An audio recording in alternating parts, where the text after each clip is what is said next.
New year సందర్భంగా December 31 రాత్రి శాంతియుతంగా వేడుకలు చేసుకుంటే సహకరిస్తామని, ఆకతాయి పనులు చేస్తే బుద్ధి చెబుతామని నెల్లూరు జిల్లా కోవూరు సీఐ సుధాకర్ రెడ్డి హెచ్చరించారు.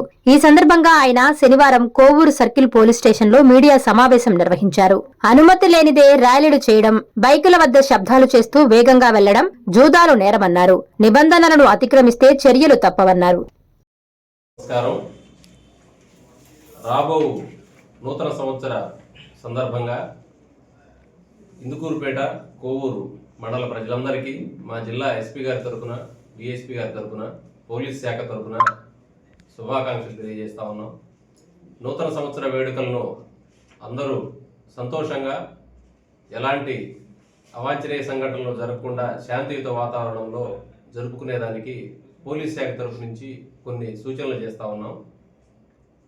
ఈ సూచనలు పాటించి మీరంతా ఎలాంటి ఆటంకాలు లేకుండా నూతన సంవత్సర వేడుకలు జరుపుకోవాలని చెప్పి, ఆ సందర్భంగా పోలీస్ శాఖ డ్యూటీలో ప్రజలందరూ తమ సహకారం అందించాలని చెప్పి కోరుకుంటా ఉన్నాం. శాంతియుతంగా వేడుకలు జరుపుకునే ప్రజలందరికీ పోలీసు మద్దతు ఉంటుంది. మేమందరం కూడా శాంతియుతంగా జరుపుకునేటువంటి వాళ్ళందరికీ కూడా సపోర్ట్ చేస్తాం. అల్లరి చిల్లరగా, ఆకతాయితనంగా, దుడుకుగా ఏదైనా తప్పులు చేసే వాళ్ళ పట్ల మాత్రం చాలా కఠినంగా వ్యవహరిస్తాం.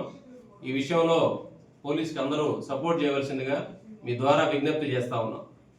అదేవిధంగా ఈ నూతన సంవత్సరం సందర్భంగా జూద క్రీడలు నిర్వహించడం, అంటే కోడి పందాలు, పేకాటలు, అట్లానే అనుమతి లేకుండా ఈ లిక్కర్ పార్టీలు అరేంజ్ చేయడం అన్నీ కూడా నిషిద్ధం. ఇట్లాంటివి చేసినట్లయితే వాళ్ళ మీద కూడా యాక్షన్ తీసుకుంటామని చెప్పి తెలియజేస్తా ఉన్నాం. మరొకసారి పోలీస్ శాఖ తరఫున ప్రజలందరికీ నూతన సంవత్సర శుభాకాంక్షలు ముందస్తుగా తెలియజేస్తూ, ఆ రోజు విధుల్లో భాగంగా ఉన్న పోలీస్ సిబ్బందికి సహకరించమని చెప్పి విజ్ఞప్తి చేస్తా ఉన్నాం. Thank you. Please subscribe SS News AP.